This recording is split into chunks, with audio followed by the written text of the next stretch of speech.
गुन्द्रुकमा लाउने आइटम है ल। यो गोलभेडा, यो हरियो लसुन, अनि यो प्याज, यो गुन्द्रुक, यो चाहिँ हरियो खुर्सानीको खार लाग्यो। यो चाहिँ हरियो भटमास, हरियो धनियाँ, लसुन अदुवाको पेस्ट र अनि हल्का पिरो मिठो हुन्छ। यो चाहिँ अकबरे खुर्सानी है। अब चाहिँ हाम्रो गुन्द्रुक पकाउनु स्टार्ट। यो चाहिँ तेल है। तेल कतिको चिल्लो खाने त्यही अनुसारले हाल्ने है। यो चाहिँ मेथी है। मेथी हो, सुकेको खुर्सानी पड्काएको है। अब डढ्न थालेपछि प्याज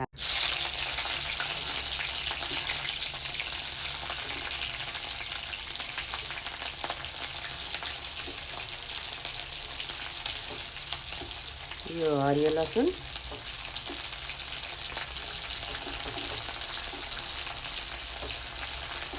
हरियो लसुन र प्याज चाहिँ म चाहिँ सँगसँगै हाल्छु।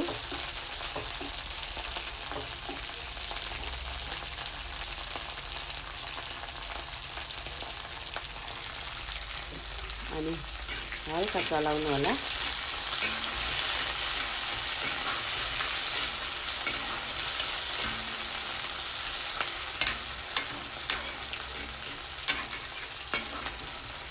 आफ्नो आफ्नो तरिका हुन्छ। म चाहिँ बेसार चाहिँ पहिले प्याजमै हाल्छु है। यो बेसार हल्का प्याज डढ्न आँटेपछि गोलभेडा हाल्ने।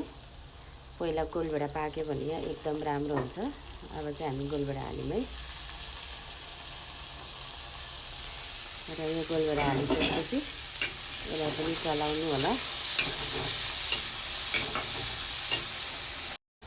लगभग हाम्रो गोलभेडा नि पाकिसक्यो। अब यो चाहिँ हरियो भटमास है। यो हरियो भटमास पनि हाल्ने र हालेर एकछिन यसलाई पनि चलाएर राख्ने। यो भटमास पनि पाक्न आँटेपछि यो लसुन अदुवाको पेस्ट है। लसुन अदुवाको पेस्ट हाल्यौँ र यो पनि हालेर एकछिन चलाएर राख्ने। र यसलाई चाहिँ हल्का पिठो हाल्यो भने एकदम बाक्लो राम्रो झोल पनि हुन्छ। र यो पिठो हालेर पनि एकछिन चलाउने। त्यसपछि यो चाहिँ नुन है। नुन पनि हालेर हल्का चलाइदिने। यो चाहिँ जिरा धनियाँको धुलो, यो पनि हालेर हल्का चलाइदिने। अब यो सबै कुरा हालेर चाहिँ लपक्क भइसक्यो। र अब चाहिँ म गुन्द्रुक हाल्दैछु है। यो गुन्द्रुक हालेर नि हल्का चलाइदिने। ल यस्तो भयो हाम्रो गुन्द्रुक। हल्का पानी लाएर एकछिन चलाउने। चलाउँदैछु है।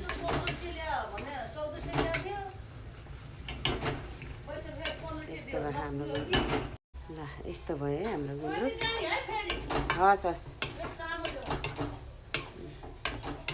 अब रस हाल्ने बेला हुनु लाग्यो है। थोरै पानी लाएर एकछिन चलाउनु होला। ल अब चाहिँ म यसमा रस हाल्छु। तपाईँहरूलाई चाहिँ रस कति मनपर्छ त्यही अनुसारले हाल्नु होला।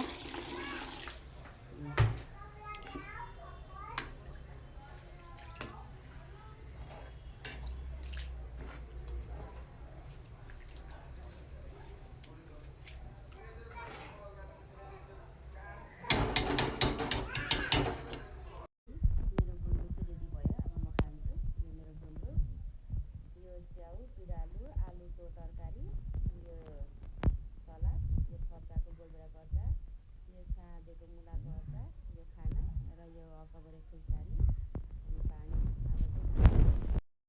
अब चाहिँ मैले खाना सुरु गरेँ।